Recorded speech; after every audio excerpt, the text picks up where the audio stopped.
Dimly lit room. Tension in the air as the camera zooms in on the narrator.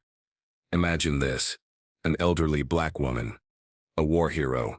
Humiliated by racist cops in a small-town jail. They thought they could get away with it, but what they didn't know was that someone was watching. Someone with the power to bring the storm to their doorstep. What happens next will shock you. Keep watching, and don't forget to like and subscribe. Pause for a few seconds. Camera focuses on the narrator's face. But before we dive deeper, tell me, where in the world are you watching from? Drop a comment below and let's see how far this story reaches. Rain tapped rhythmically against the windshield. A 68-year-old Gloria Freeman tightened her trench coat and stepped out of her rusted Buick at a quiet corner store on the edge of Hamilton, Mississippi. Her back still ached from serving in Desert Storm nearly 3 decades ago. But Gloria was tough. She didn't need help. She was a veteran, a fighter, and the neighborhood's quiet protector. Everyone in this part of town knew her. Miss Gloria, the retired U.S. Army sergeant who raised her voice only when praying or reading poetry at the community center. She entered the store, nodding at Miss Patel, the owner. "Same pack of menthols and a Snickers, please." As she waited, 2 patrol cars rolled up outside. The flashing lights cut through the rainy dusk. Gloria glanced through the window.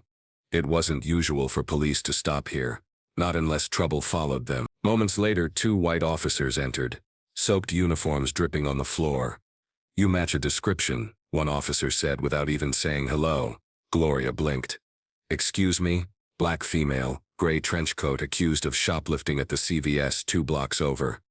Miss Patel interrupted quickly. No, Miss Gloria comes here every other day.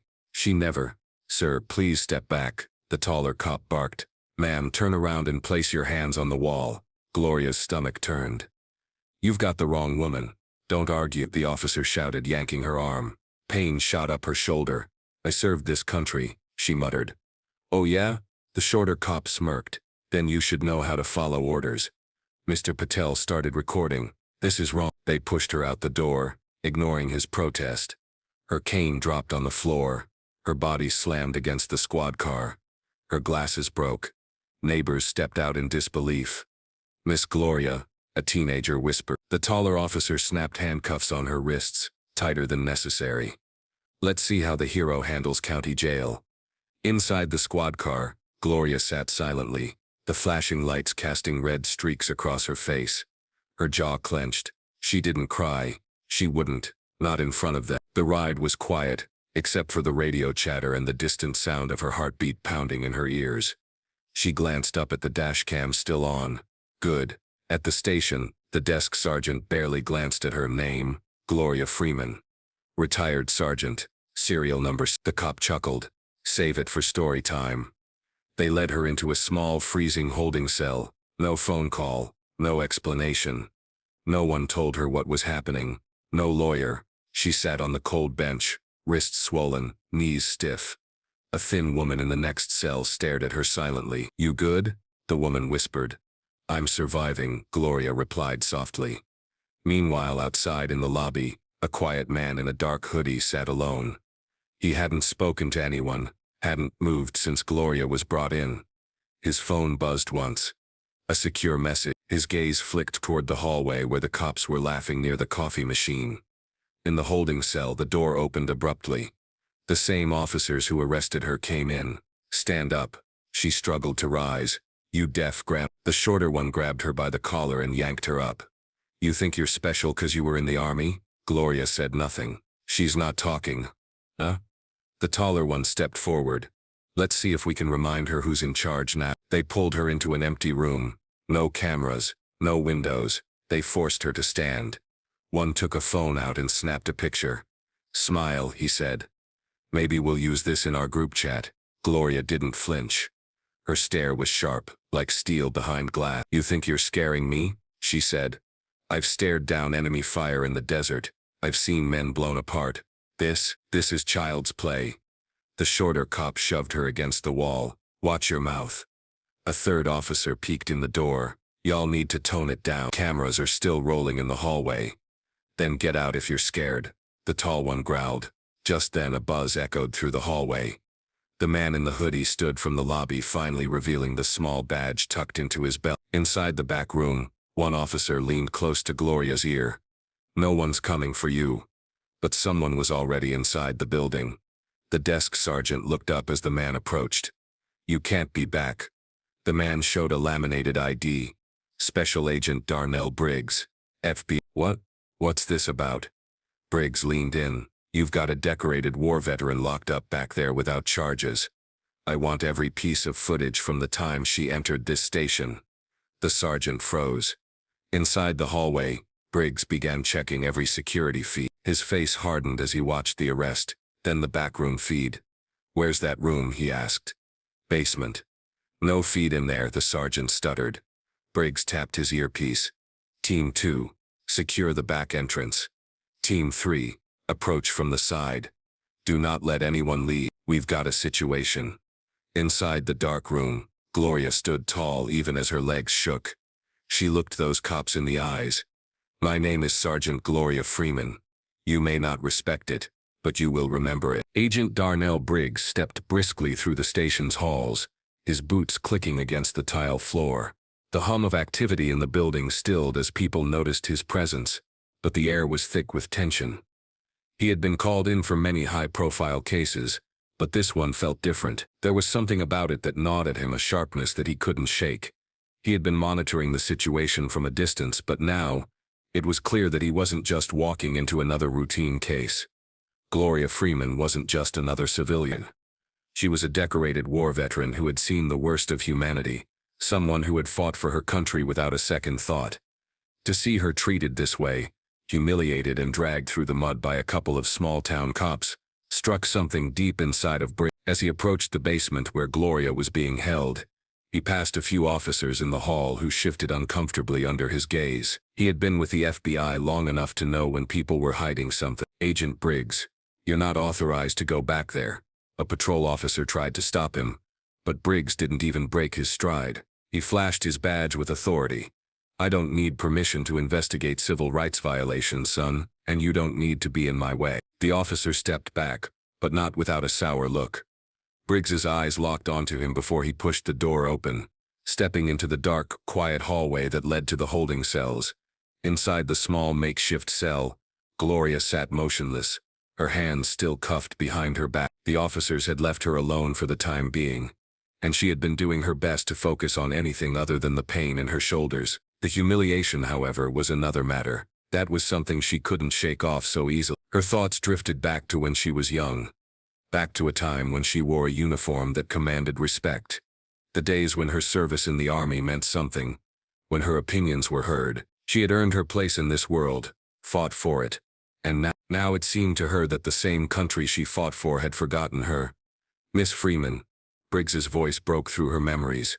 She didn't look up right away, unsure of what this man wanted from her, but there was something about the way he spoke her name, something in his tone that told her this wasn't just another officer following orders.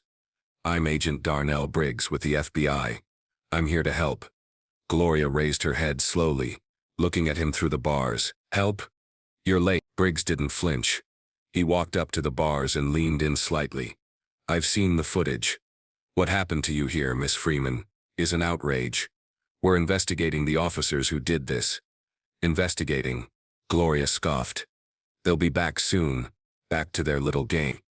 You can't change what's already been done." Briggs paused, considering her words.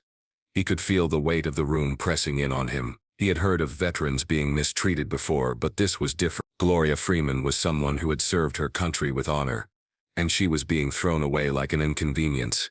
He took a deep breath. "It's not over, Miss Freeman. We have a team coming in, and we're going to make sure this doesn't go unnoticed. I know you're used to standing alone, but I promise you, we're going to make sure those officers pay for what they did."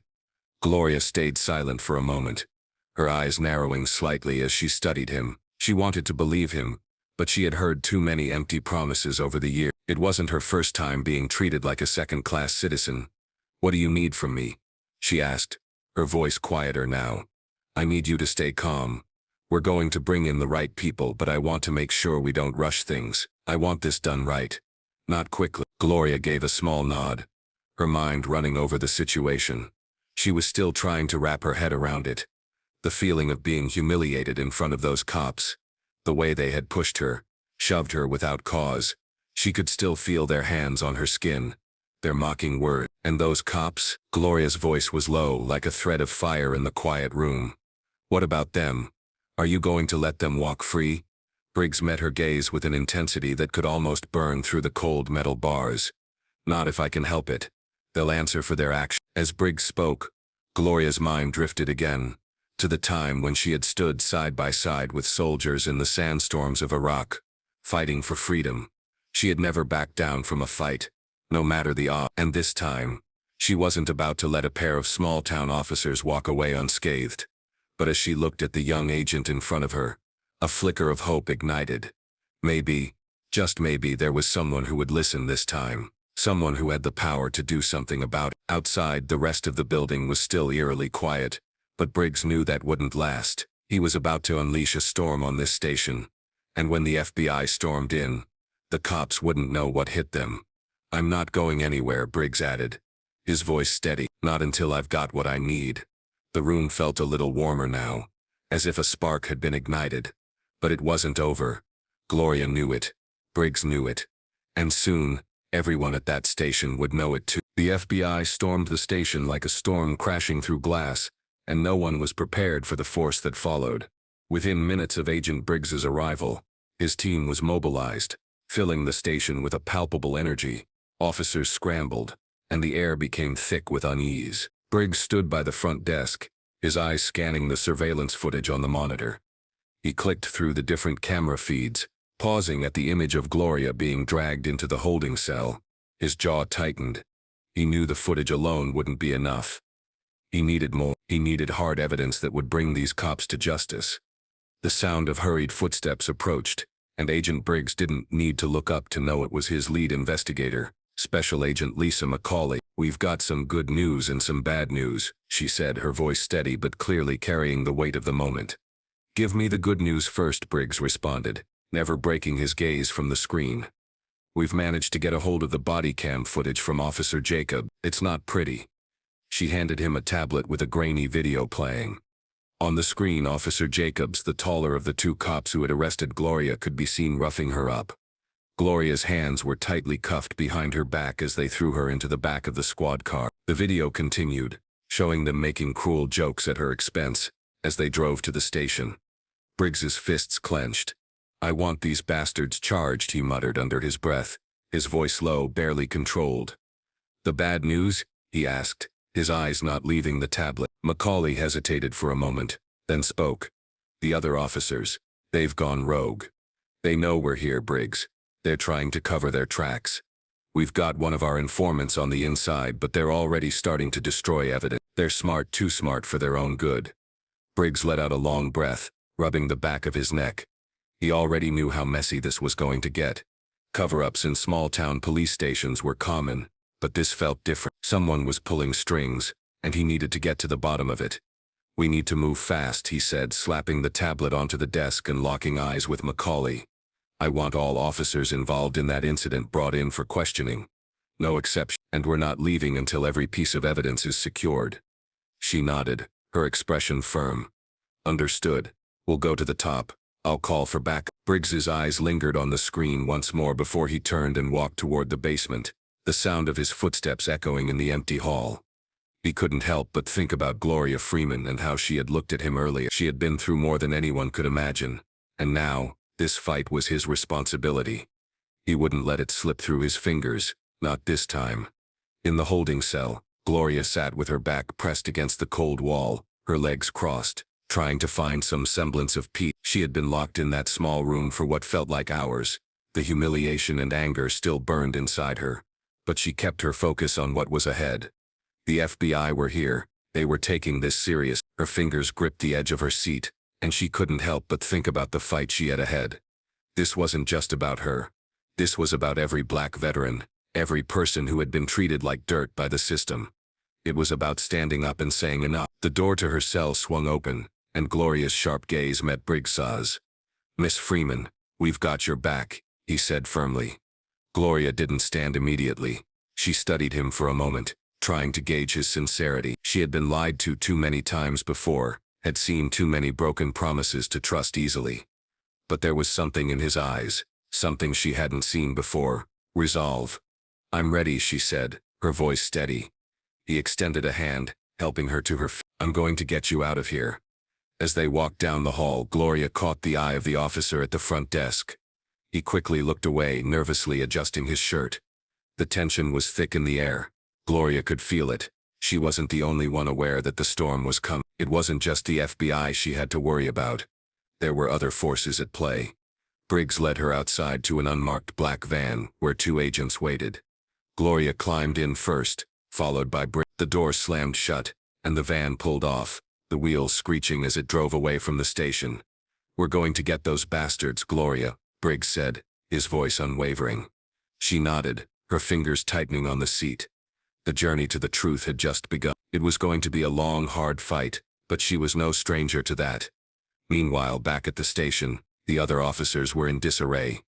Word had spread quickly about the FBI's arrival. Their cover-up had been shattered, and now it was just a matter of time before the investigation hit them full force. One officer, Sergeant Clayton Marks, a longtime friend of Jacob's, paced nervously in the break room, his hands trembling as he looked at the security footage on his phone. He had seen the agents arriving, their presence inescapable. He could feel the walls closing in. "Clayton," another officer whispered, his voice shaky, "we need to move. They're going to come for us." Clayton's mind raced. He had worked with Jacobs for years, and while he didn't condone the abuse, he couldn't imagine turning on his partner. He had his own skeletons buried in this station, things he wasn't proud of, but things that had always gone unnoticed. "It's too late," Clayton muttered. "They've already got us." The van rumbled down the rain-slick streets, its tires grinding against the wet pavement. Gloria sat silently beside Agent Briggs, her mind racing with thoughts she could barely contain. The hum of the engine was the only sound in the van, punctuated only by the occasional rustle of paper or the soft beep of Agent Macaulay's phone as she worked tirelessly in the back seat. "We need to secure the evidence," Briggs said, his eyes fixed on the road ahead. "I don't care if we have to bring in a SWAT team. The officers involved in this, those who thought they could get away with it, they need to pay. No mercy." Gloria's hands gripped the seat, the tension in her body palpable. Her jaw tightened as memories of the officers' hands on her body flashed in her mind. The jeering laughter, the cruel taunts. It felt like a nightmare that she couldn't shake. But she wasn't going to break, not this time. "You know, Agent Briggs," Gloria said quietly, breaking the silence, "I spent years in the military. Saw things, terrible things. I've seen men torn apart by war, but what those cops did to me, it hits different. It's like they're trying to erase me, like the service, the sacrifice. None of it matters, just a black woman in their eyes." Briggs's grip tightened on the steering wheel. He had heard this kind of thing before, but hearing it from Gloria, someone who had put her life on the line, made the injustice sting even more. "I get it," he said, his voice steady but filled with quiet rage. "This isn't just about what they did to you. This is about every black man and woman who's been ignored, mistreated, and forgotten. The system failed you, Miss Freeman, but we're not going to let that slide." Gloria gave a faint nod, but her eyes were distant, her mind still tangled in the web of injustice that had ensnared her. She had fought for this country, and now it was time to make them fight for her. As the van approached the safe house, Briggs's phone buzzed in his pocket. He answered it without hesitation. "Agent Briggs here." "We've got a problem," the voice on the other end said. "Sergeant Marks. He's gone rogue. We've been tracking his movements, and it looks like he's trying to leave town. We need you to move fast." Briggs's eyes narrowed. "Where is he now?" "He's headed for the outskirts of town. We think he's trying to cover his tracks. We need to grab him before he disappears." Briggs clenched his teeth. Marks was one of the officers who had been involved in Gloria's arrest, and he was now a liability, a ticking time bomb that could blow the case wide open. They couldn't let him slip away. "Get a team to the location." "I'm on my way," Briggs said, hanging up quickly. "Looks like we're not done just yet," he muttered to Gloria as he slammed the van into gear. Gloria glanced at him, her eyes sharp. "You're going after him?" Briggs nodded.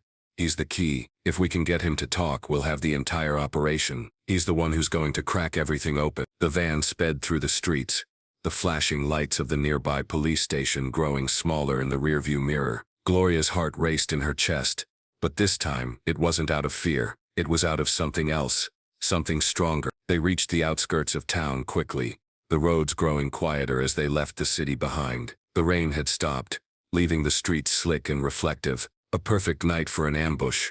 Briggs pulled the van into an alley just a few blocks from the location where Marks was last seen. He turned to Gloria, his expression grim. "We're going in quietly. You stay close to me, okay? Don't make any noise unless I tell you." Gloria nodded, her military training kicking in. She was ready. The team split up, each agent moving with purpose. As they approached the small, nondescript building where Marks was holed up, the air was thick with tension, the weight of the moment pressing down on them all. No one knew if Marks was still inside, but they couldn't afford to waste any time. Inside the building, Marks paced back and forth, his phone in his hand. Sweat beaded on his forehead, his mind racing as he tried to figure out his next move. He knew the FBI was closing in. The evidence had been found. His time was running out. He needed to disappear. But just as he turned toward the door, the sound of footsteps echoed from the hallway outside. Marks froze, his pulse quickening. He hadn't expected them to get this close. The door to the room slammed open, and Agent Briggs stepped inside, his gun raised. "Sergeant Mark, you're under arrest for civil rights violations, tampering with evidence, and obstruction of justice. Put your hands up." Marks hesitated for a split second before raising his hands, his face flushed with panic. "You're making a mistake," Marks stammered, his voice shaky. "I didn't mean for this to happen. They were just doing their job." "Job?" Briggs's voice was cold. "You call what you did a job, abusing an elderly war veteran? You think that's acceptable?" Marks didn't answer. He knew his time had run out. The FBI was here, and there was no escaping now. Behind Briggs, Gloria stepped into the room, her presence commanding. "I don't care what excuses you have, Sergeant. What matters is what you did to me, and you'll answer for it." Marks's eyes widened when he saw her, the recognition hitting him hard. He had heard her name during the arrest, but now, seeing her standing in front of him, the weight of his actions came crashing down. He realized just how deep in trouble he was. Briggs stepped forward, keeping his gun trained on Marks. "Take him away."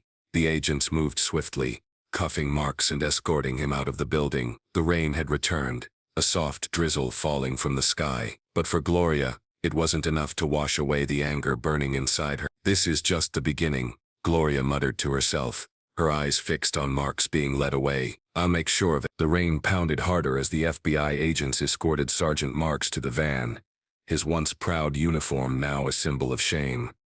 Gloria watched him, her face cold and resolute, the weight of the moment pressing down on her. This was the culmination of everything. The years of service, the battles fought and the fight for justice. It was all coming to a head now. As Marks was shoved into the back of the van, Agent Briggs stepped forward, his expression serious. "This isn't over. We still need to go after the others." Gloria's eyes narrowed.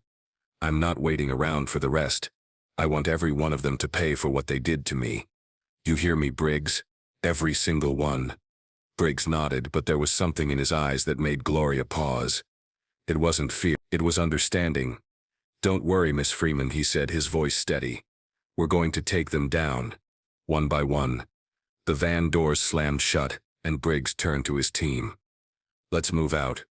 We've got more work to do." Gloria climbed into another unmarked car, the night air thick with the promise of retribution. She had come a long way from the woman who had been dragged into that small-town police station. The woman who had been humiliated, broken down, and left to rot in a holding cell. Now she was the one in control. Now she was the storm that would bring down the system. As they made their way back to the FBI headquarters, Gloria felt a strange sense of calm settle over her. She had spent her life fighting for a country that often overlooked people like her. But tonight, she felt something shift. She had finally been heard. And more importantly, she was about to make sure that the people who tried to bury her would face the consequences of their actions. When they arrived at the headquarters, the building was buzzing with activity. The team had already started gathering intel on the other officers involved in Gloria's arrest. And Briggs wasted no time. "We're going all in," he said, his voice hard.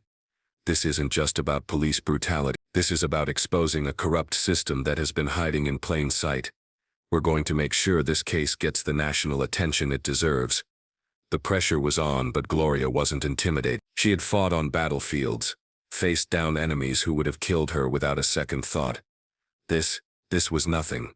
This was her time to fight back, and she wasn't backing down. As the investigation heated up, Briggs and his team worked relentlessly, collecting witness statements, securing more footage, and piecing together the web of corruption that had festered within the small-town police force. It didn't take long for the dam to burst. Soon, the news spread like wildfire.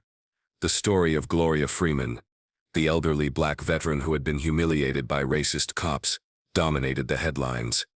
People from all over the country rallied to her cause, demanding justice. Social media exploded with outrage, and protests erupted in cities across the nation. But the fight was far from over. As Gloria sat in her temporary office at the FBI headquarters, she received a call from her lawyer. Her heart raced as she answered, "Miss Freeman, I've just spoken to the district attorney. They're offering a plea deal to the officers involved, but they want you to back down. They're trying to brush this under the rug." Gloria's eyes burned with fury.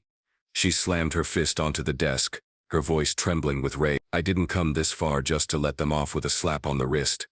They need to face the full consequences of what they did. I will not back down." Her lawyer hesitated. "Gloria, they're going to come after you. They'll try to discredit you, threaten you. Are you sure this is the path you want to take?" Gloria's voice was steady, unwavering. "You're damn right it is." She hung up the phone, standing up to pace the room. Her entire life had led to this moment. She had been ignored, belittled, and humiliated for far too long. But now, the tables had turned. Now, she was in charge. Now, she was the one who was going to make sure that justice was served. As Briggs entered the room, he could see the fire in her eyes. He knew what she was about to say before she even opened her mouth. "We're going all the way," Gloria said, her voice full of conviction. "No deals, no compromises. We're taking them down, Briggs. And we're going to make sure they never hurt anyone like this again." Briggs smiled, his respect for her growing by the second. "I knew you were the right person for this fight." Gloria turned to face the window, her gaze drifting out over the city. The fight was far from over, but she wasn't afraid anymore. The storm had already broken, and now, nothing would stop her from seeing it through to the end. In the coming weeks, the investigation would uncover more than anyone could have imagined. More officers, more cover-ups, and more dark secrets hidden behind closed doors. And as Gloria Freeman's case gained national attention, it would serve as a rallying cry for everyone who had been ignored, abused, and silenced. This was her victory. This was her time to make sure the world knew what happened, and that it would never happen again. As the storm of justice raged on, Gloria Freeman stood tall, a symbol of resilience and strength in the face of unimaginable odds. And as for the officers who thought they could get away with their crimes, they were about to learn a hard lesson. No one is beyond accountability.